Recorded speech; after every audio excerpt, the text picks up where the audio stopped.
Mesdames, Messieurs, amis internautes, merci de nous retrouver pour ce nouveau numéro des directs du jeudi sur Abidjan.net.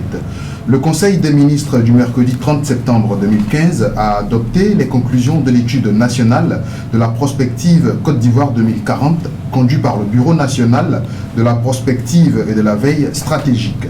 Pour parler de cette étude et de ses objectifs, nous recevons pour vous Dr Pokou Kofi, secrétaire général du Bureau national de la prospective de Côte d'Ivoire. Monsieur le secrétaire général, bonjour, merci d'avoir accepté notre invitation. Bonjour. Alors, avant tout propos, est-ce que vous pouvez encore une fois nous présenter le bureau que vous dirigez? Merci. Avant tout propos, je voudrais, au nom de Monsieur le ministre d'État, ministre du Plan et du Développement, vous remercier d'avoir accepté de nous accompagner dans la promotion de la culture des réflexions prospectives en Côte d'Ivoire.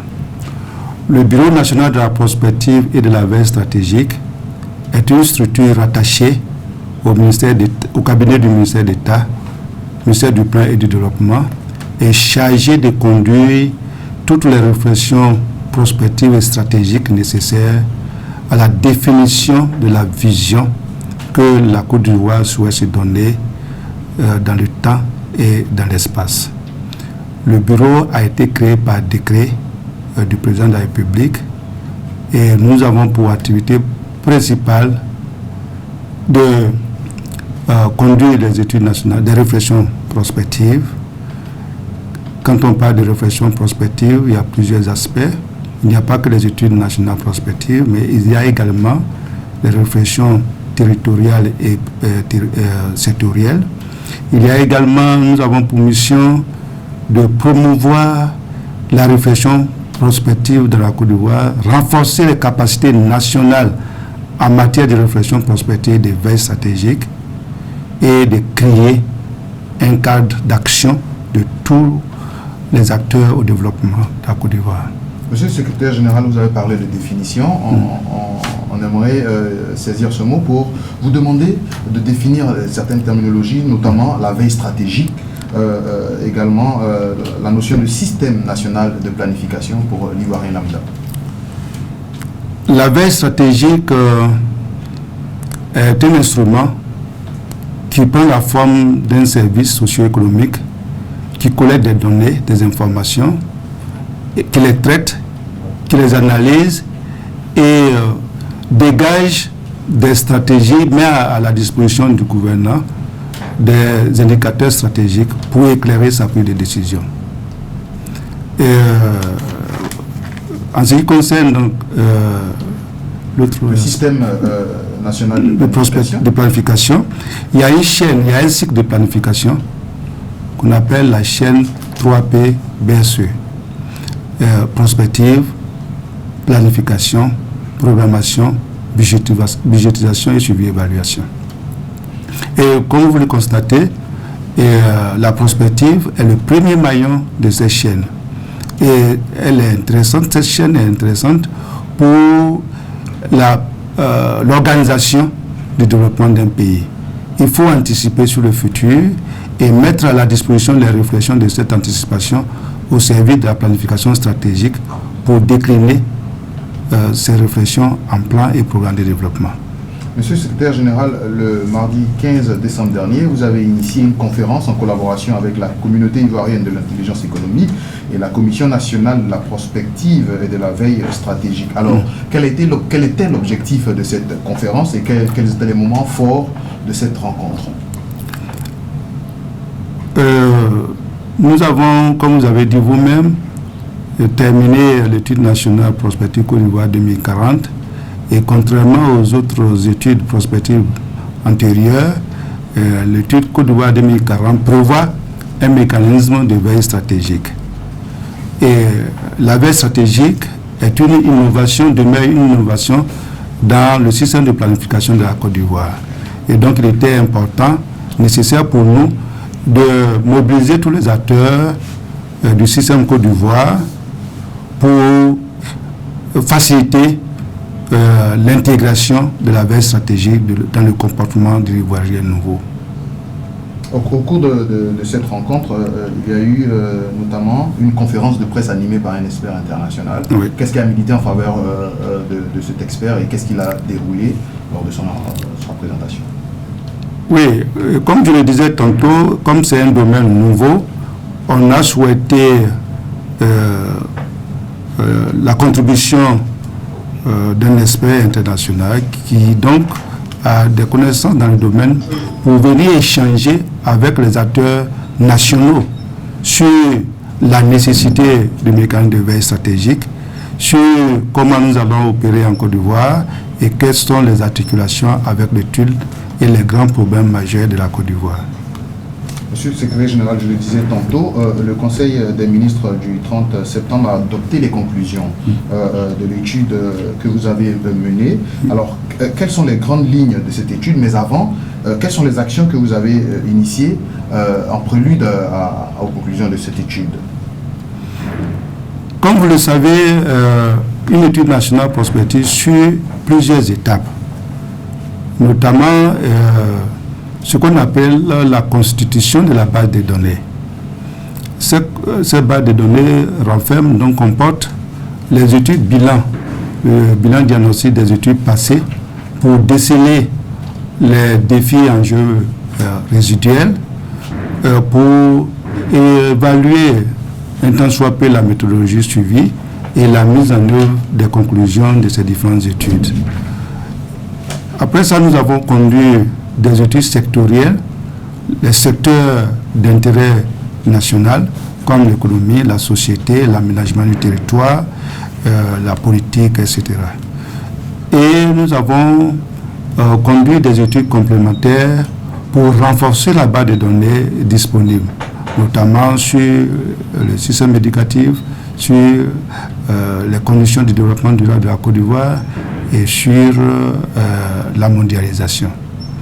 Après ça, on a identifié les variables, les facteurs qui sont susceptibles d'influencer le futur de la Côte d'Ivoire. Nous considérons la Côte d'Ivoire comme un ensemble dont l'évolution dépend de nombreuses variables. Et nous avons identifié dans nos systèmes une cinquantaine de variables. Et donc, il fallait savoir le comportement de ces variables dans le passé. C'est ce qu'on appelait diagnostic rétrospectif, le comportement actuel, les tendances lourdes, c'est-à-dire les phénomènes qui évoluent en s'amplifiant dans un sens comme dans l'autre, les invariants, les choses qui ne varient pas, les gènes de changement, c'est-à-dire les signaux qui peuvent faire croire qu'il va y avoir une inversion de tendance, etc. Et nous avons identifié les acteurs qui peuvent influencer ces variables-là. Donc, après l'analyse structurelle qui met en évidence le comportement des variables et les interactions entre elles, nous avons identifié les acteurs qui peuvent influencer, comme je venais de le dire, leur évolution. Nous avons identifié 17 variables, 17 acteurs qui peuvent conditionner l'évolution de ces variables-là. Et donc, il fallait comprendre le comportement individuel de ces variables et surtout leur interaction. On a donc considéré la Côte d'Ivoire comme un champ de bataille sur lequel chaque acteur recherche son profit, son intérêt. Vous comprenez que sur ce champ, il peut y avoir des conflits, il peut y avoir des alliances. Donc, on a cherché à identifier les convergences et les divergences éventuelles entre les différents acteurs de la société ivoirienne. Après ça, les deux, l'analyse structurelle nous a permis de dégager les enjeux du futur et l'analyse du jeu des acteurs nous a permis également de dégager les incertitudes critiques. À partir de ces deux analyses, nous allons aboutir à ce qu'on appelle l'analyse morphologique, c'est-à-dire qu'on va décomposer le système en sous-systèmes pour savoir comment chaque sous-système se comporte et quelles sont les incertitudes critiques qui pèsent sur chaque sous-système et comment on peut répondre à ces incertitudes-là. C'est ce qu'on appelait l'analyse morphologique. Donc, à partir de l'analyse morphologique, par un cheminement cohérent, plausible et vraisemblable, nous avons abouti à la construction de scénarios, des scénarios thématiques. C'est-à-dire, quels sont dans les différents domaines, systèmes, si vous voulez, sous-systèmes, comment les choses vont évoluer d'ici l'an 2040. Et à partir de là, on a dit, bon, c'est sectoriel, mais au plan national, comment les choses peuvent se faire. Donc, nous avons combiné les différents scénarios thématiques pour aboutir à 3 grands scénarios globaux. Les scénarios globaux, nous avons identifié 3 scénarios globaux. Un scénario dans lequel la Côte d'Ivoire serait en situation de déclin, et un autre scénario dans lequel la Côte d'Ivoire serait dans une situation de piétinement, si on veut, une situation dans laquelle la Côte d'Ivoire ferait, si on veut le dire ainsi, du piétinement, et du surplace qui n'avance pas véritablement. Je vais revenir sur ces questions, et une situation dans laquelle la Côte d'Ivoire rayonne dans la sous-région et dans le monde entier. Alors, le premier scénario, catastrophe, c'est un scénario catastrophe qui dit que la Côte d'Ivoire sera dans une trajectoire régressive suite à l'avènement d'un certain nombre d'événements crédibles, mais surtout défavorables de l'environnement interne, intermédiaire et international de la Côte d'Ivoire. L'environnement interne, c'est l'environnement dans lequel la Côte d'Ivoire maîtrise le comportement d'un certain nombre de variables. L'environnement intermédiaire est représenté par la sous-région. La sous-région et l'environnement intermédiaire, c'est le monde considéré dans sa globalité. Donc, on essaie de voir dans la Côte d'Ivoire, qu'est-ce qui va se passer, dans la sous-région, qu'est-ce qui va se passer, et comprendre l'environnement global, qu'est-ce qui va se passer. Dans ce scénario, la Côte d'Ivoire continue de jouer le premier rôle dans la production mondiale de matières premières, mais elle n'arrive pas à transformer de façon structurelle son économie. Et donc, il y a de lourds pesanteurs, notamment la démocratie qui ne marche pas, le blocage des réformes institutionnelles, et le chômage qui est encore accentué. Il y a instabilité dans la sous-région qui va aboutir à la dislocation des organisations sous-régionales. Et face à ces difficultés, au niveau sous-régional, la Côte d'Ivoire se résigne aux pressions, aux influences de l'extérieur. Et l'un dans l'autre, l'environnement se dégrade et les écosystèmes sont en péril. Et dans tout ça, la Côte d'Ivoire se retrouve donc dans une pente déclinante. Dans la deuxième situation, la Côte d'Ivoire réalise d'importantes avancées dans divers domaines, notamment dans la réforme de l'éducation, dans la transformation des matières premières, mais il y a encore des tendances lourdes qui ne sont pas encore inversées, notamment donc au niveau de la démocratie. Il y a des élections encore contestées, heurtées. Il y a une mauvaise répartition des fruits de la croissance. Il y a également le problème du chômage qui persiste, la situation des femmes qui n'est pas encore réglée, les femmes sont encore dans une position inférieure. Il y a persistance des conflits fonciers liés à une politique pas tout à fait rationnelle en matière d'immigration, etc., etc. Donc, quand on met tout ça ensemble, la Côte d'Ivoire n'avance pas véritablement. Troisième situation, la Côte d'Ivoire a réussi vraiment sa réforme dans le domaine de l'éducation, ce qui nous permet donc de produire des hommes de qualité, des ressources humaines de qualité, qui ont des compétences dans divers domaines, et parce que la réforme du système éducatif met l'accent sur le savoir, le savoir-faire et le savoir-être. Donc cette nouvelle orientation du système éducatif facilite une reconversion des attitudes et comportements. On aboutit à un Ivoirien nouveau, c'est-à-dire un Ivoirien qui adhère à la culture du travail, à la noblesse du travail. Il ne considère plus le travail comme une corvée, mais comme un moyen de se réaliser. Il est courageux, il a la culture du courage, de l'endurance. C'est un Ivoirien qui a un attachement profond, sans agressivité à sa patrie et qui respecte les institutions républicaines. Un Ivoirien qui respecte le bien public. Un Ivoirien qui rejette le clientélisme politique. Un Ivoirien qui a de l'aversion pour la corruption. Et un Ivoirien qui se sent solidaire des autres. Il se sent dans une communauté de destin. Il est favorable à la solidarité et à l'unité nationale. C'est un Ivoirien qui a un comportement éco-citoyen, un comportement respectueux de l'environnement et du cadre de vie, etc. etc. Mesdames, Messieurs, amis internautes, je rappelle que nous sommes en compagnie de Dr Pokou Kofi, secrétaire général du Bureau national de la prospective et qui a proposé une étude au gouvernement, étude dénommée Côte d'Ivoire 2040. Alors, Monsieur le secrétaire général, vous avez parlé de ces trois scénarios. Alors, une fois qu'on a cette analyse que le bureau a effectuée, quelles sont les actions que doit mener le gouvernement pour éviter les deux premiers scénarios catastrophes, on va dire?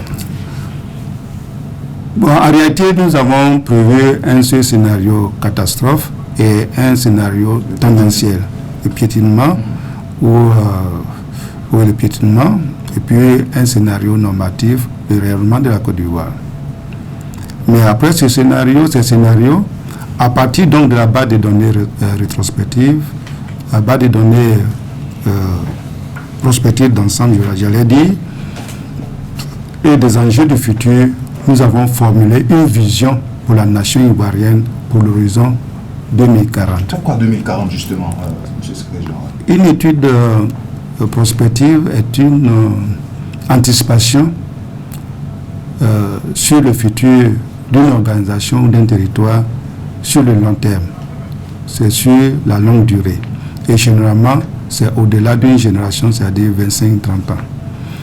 Et donc, nous avons formulé une vision pour la Côte d'Ivoire.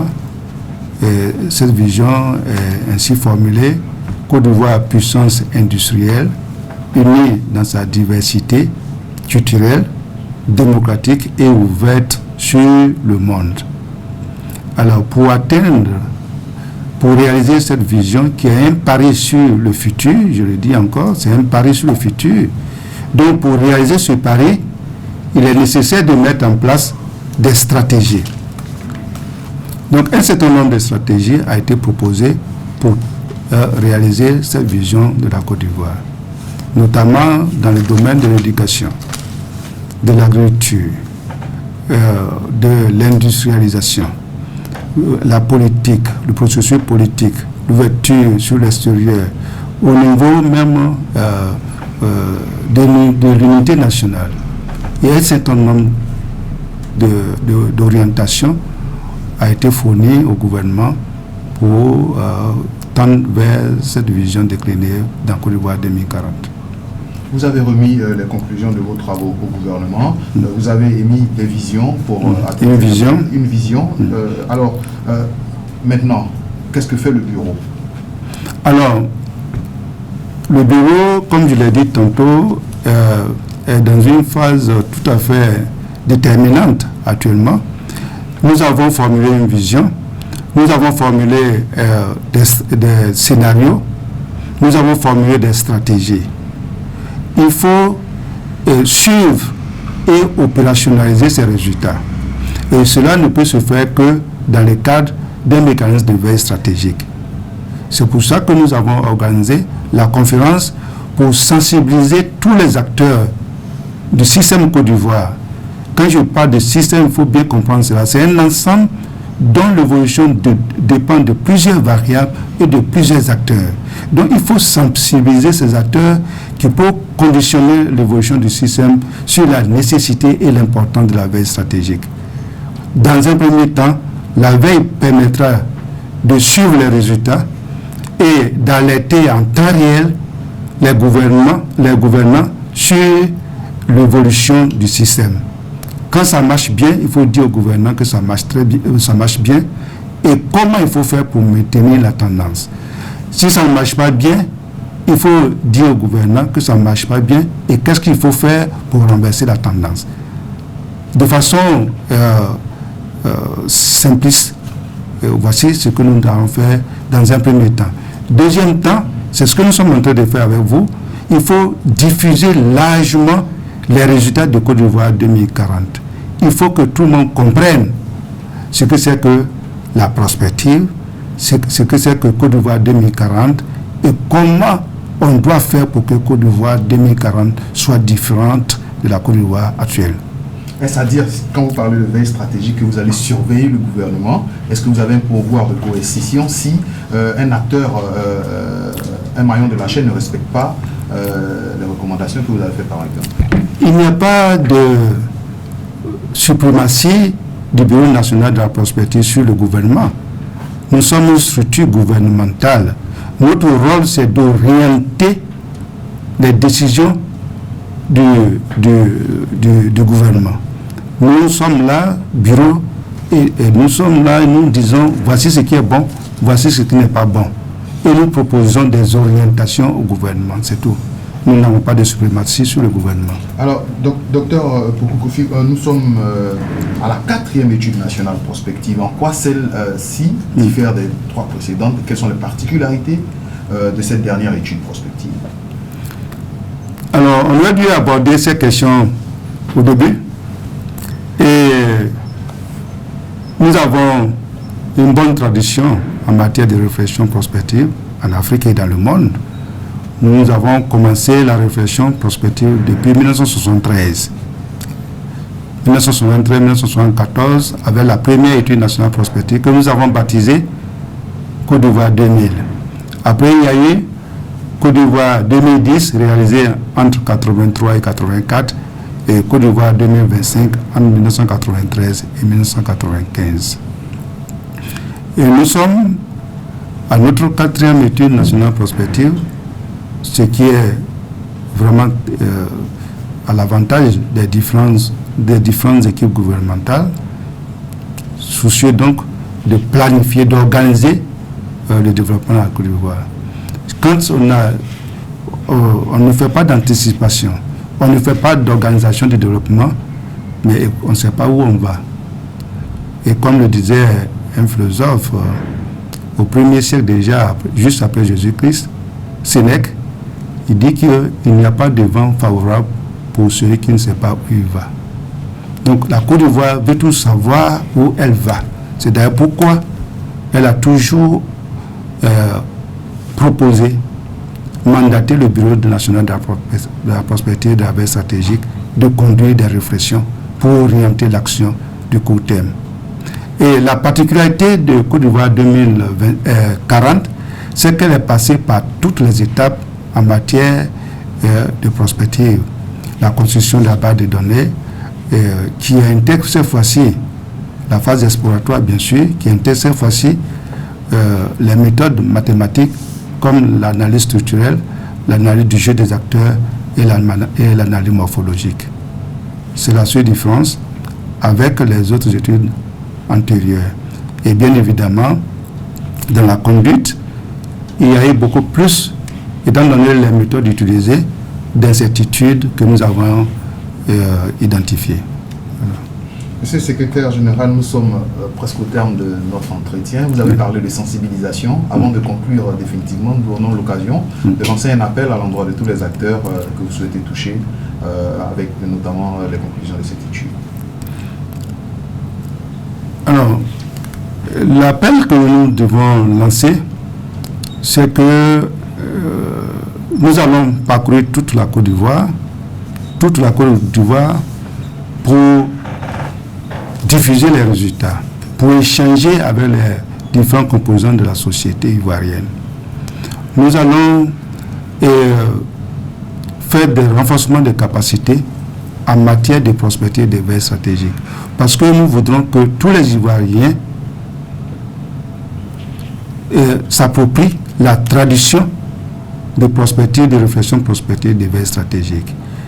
Et nous voulons inviter tous les Ivoiriens, quel que soit le bord politique ou religieux, à s'approprier le concept de l'Ivoirien nouveau qui vient d'être lancé par le président de la République.